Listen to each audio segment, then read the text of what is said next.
So my name is Divya Goel and I'm counselor and psychologist for Meerut Public School group. So I was talking about anxiety.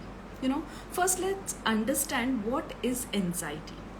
Anxiety is basically fear of future, fear of not being able to achieve your desired state, right? So exam anxiety, if I would ask you to define exam anxiety, basically this feeling of nervousness is actually important. If you do not have this nervousness, how would you actually be sincere about studies? So it is okay, it is absolutely all right to have this feeling, and then it helps you to perform better, right? But what if it start interfering with your performance and your daily activity? What if it start interfering with your sleep and appetite, or maybe you blank out when the exam is going on, and you know that answer, but still you are blanking out? So that is when you actually realize the exam anxiety has peeped into you. Now what is important here is, first of all, to identify the reasons of feeling anxious. So there is a possibility that there is an external pressure on your head about the exam.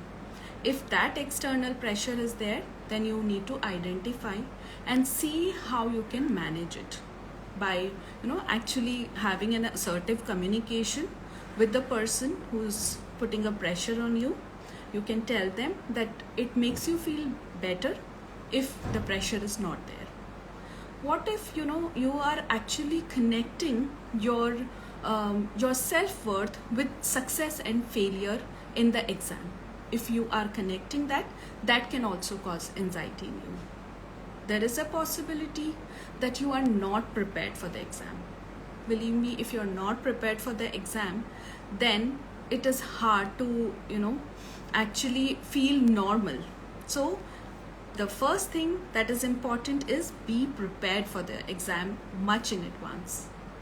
I know, even though there are students who have prepared everything before the exam, still they go through that butterflies in their belly. So now for that, we also I would like to tell you few things which you have to keep in your mind. Okay, you need to be aware what kind of format is coming in the exam. So be completely thorough with the format, pattern of questions, how the time need to be divided. So it need to be planned little bit in advance. So go through the sample question papers, try to attend. If you are having too much of fear, then it is good to have few pre-board exams, or maybe a few test papers in the supervision of your elders, where you are actually following the pattern of your upcoming exam. And another thing which is important is lot of time children ask that whenever I am stressed, what should I do actually do when I'm feeling lethargic? How should I actually put my concentration into studies? So for that, I would really urge you to choose the subjects that are easier for you, to choose the topics that are easier for you. Because when you are choosing the easier topics, then your self-confidence also raises. When you find it easier, you feel motivated, and that low energy or the lethargicness also comes in the right form. All right. Another thing which I would say, that you should have a proper exercise. Even though your exams are coming close by, never get into this idea that we should not continue the exercise, we should give all the time to our studies, because that will only stress you out more. In fact, exercise helps you to boost your energy, and also it helps your brain to work rigorously, right?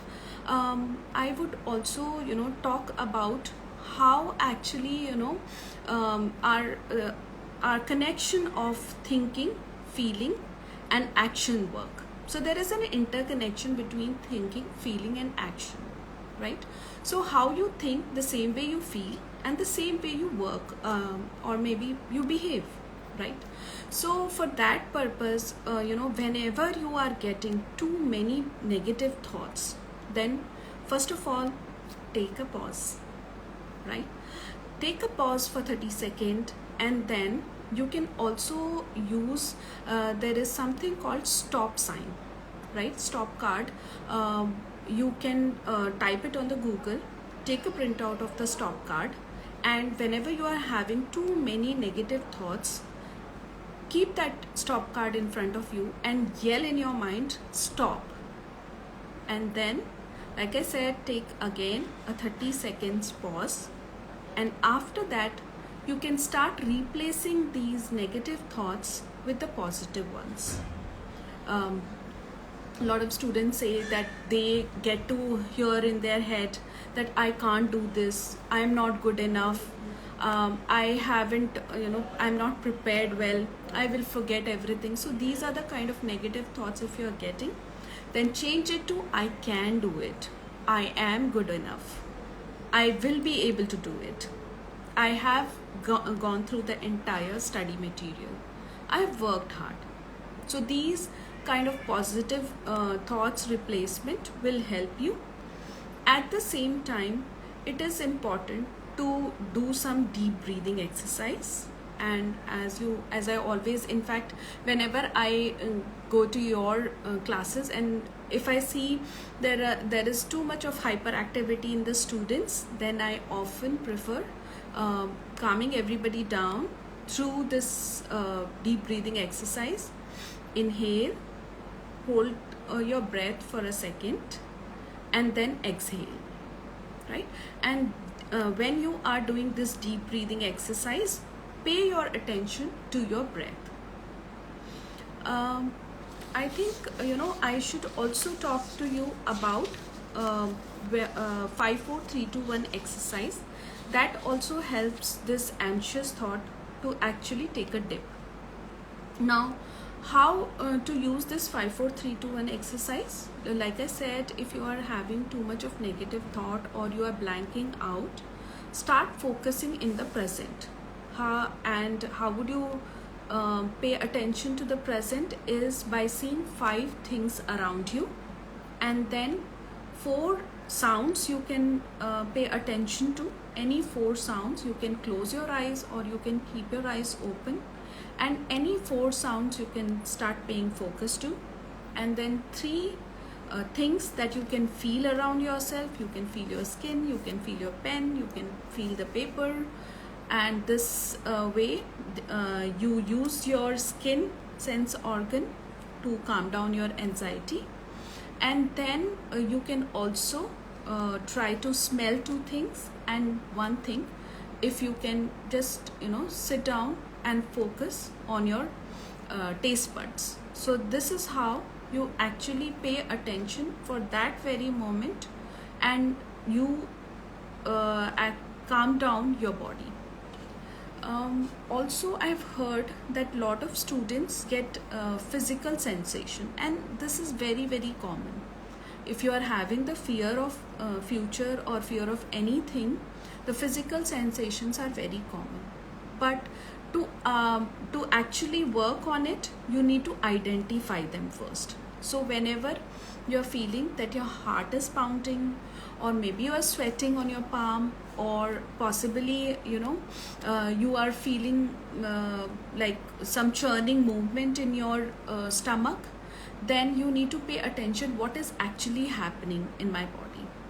Lot of time when you are paying attention to what is happening in your body, it actually helps to disappear those physical sensation. So that is a very helpful technique. It really works well. Also use some practice papers in advance, so that will prepare you. And another thing that I would say, that remember to have a good self-care. अपना अच्छे से ध्यान रखिए. You need to little bit pamper yourself, have good food, nutritious food, and take good sleep of around at least 5 to 6 hours of sleep is required, and that's how actually you can help yourself. I remember a lot of students, they sometimes learn about topics which are very new to them. Suppose they have come to the school and one of their friend have told them that actually you should go through this question, this is very important, this is very urgent, and it may come in your exam. So remember, never learn the new knowledge during the exam time, exactly before the exam time. It will only add fear in you, and you will maybe in those 5 to 10 minutes you will not be able to actually get through that information. So don't get into that trap. It is not going to help you. Try to remember, strengthen your strength. That helps a lot, right?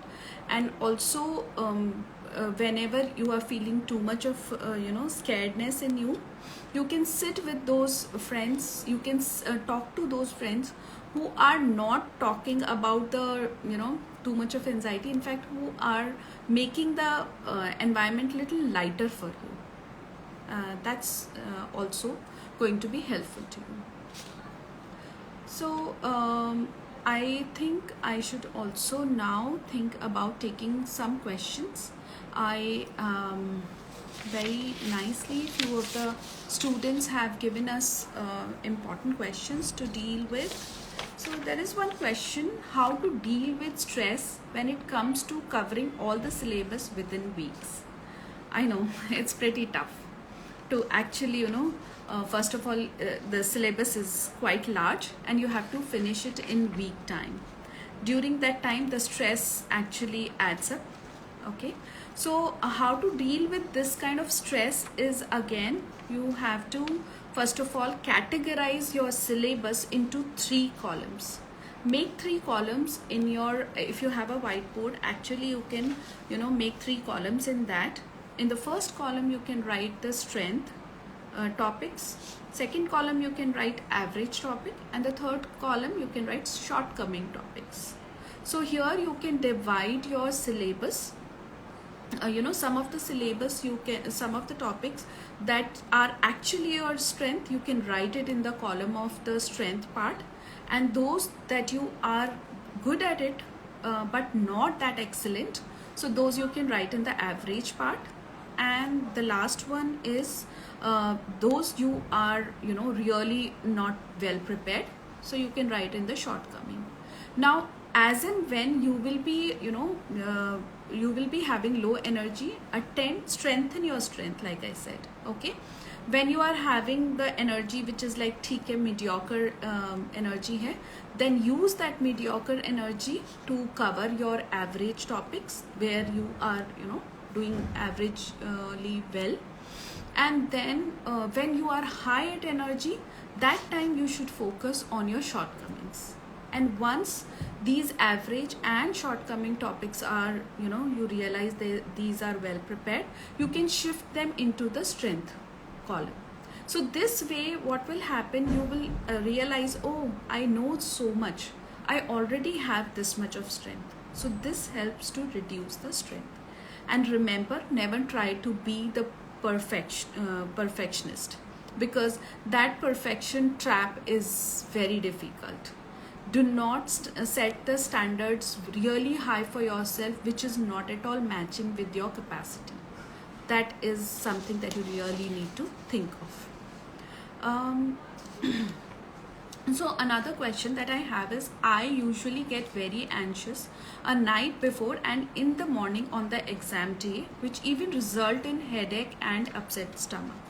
Remember, I told you that you will have the physical sensation when you are having anxiety. So those this headache and upset stomach is those physical sensation.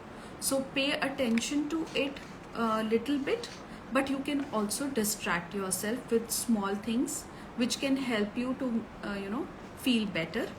Also, like you have written, I'm a 10th grader, I do usually get good grades, but how to cope up with all the stress and anxiety? So remember, if you get the good grades, then you have to remind your brain, you have to tell your brain that I am a good grader, I am going to, in the past also I have done well, and now also I'm going to do well. So pay attention to your physical sensation, remind yourself your achievements, your accomplishments. That's the key for your answer, for your questions. Now, third question is about I prepare very well but still do not manage to score well in my exam. So here you need to understand, dear, that what is not letting you score well in your exam. You need to identify, is it because of the anxiety that you have that you are not able to score well? Is it because your written communication is not actually that impressive? Is it because you feel the pressure? What is actually the reason for not scoring well? Because unless you do not know the void, the gap in your learning, you will not be able to fill that gap. Also, many times in the classroom I have spoken about learning style. Every individual have their own learning style. For example, verbal and written learning style.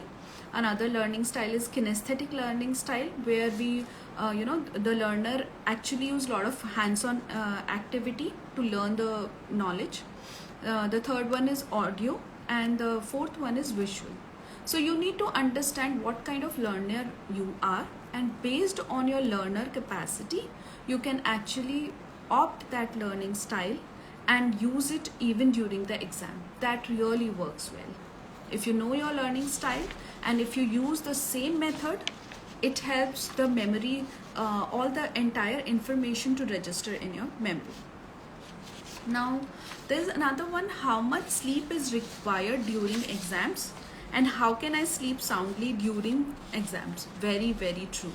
That it's very hard to sleep during having a sound sleep during the exam.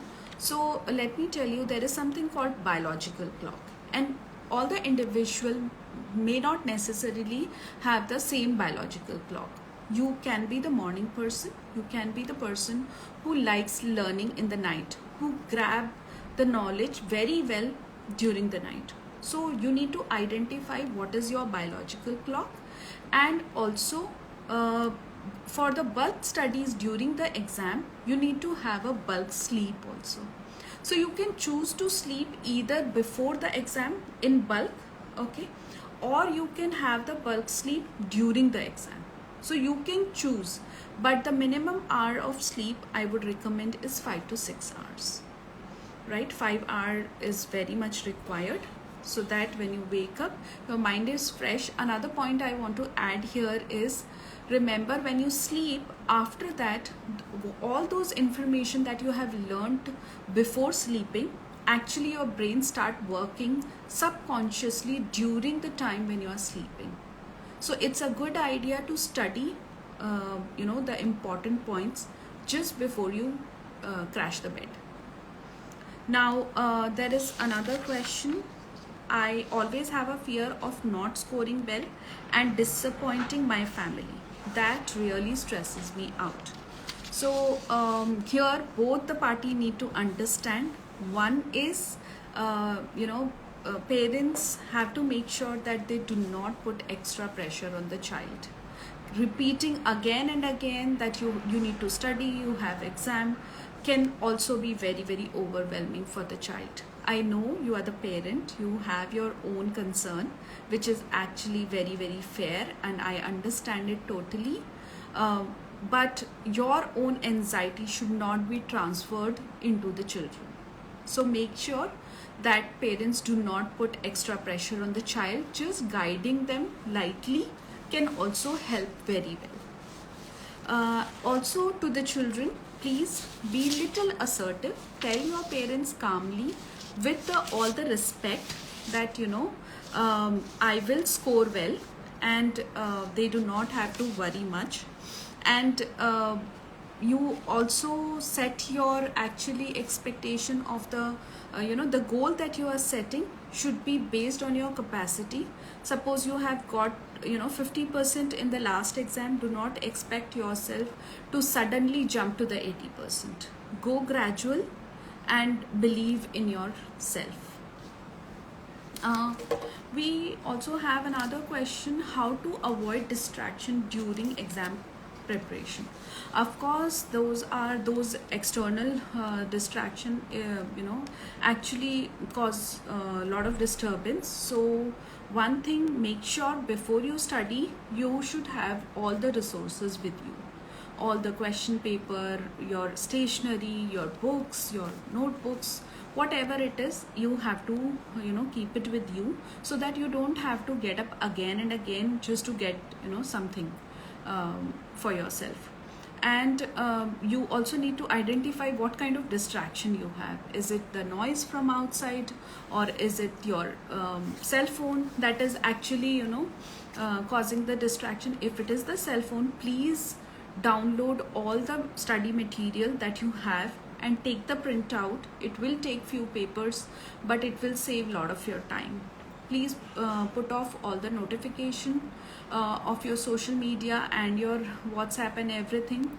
At the same time, you can also give it to your parents during the exam time to keep the phone with them.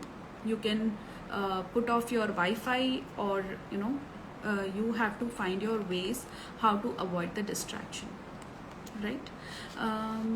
We have this question that during my exams I don't eat properly, I do not talk with anyone, not even parents. Please tell what to do. I understand, because you are anxious, so probably that's the reason you do not feel like talking to anybody. Okay, so for that you don't have to force yourself to eat, indeed, but that is also one of the sign of anxiety.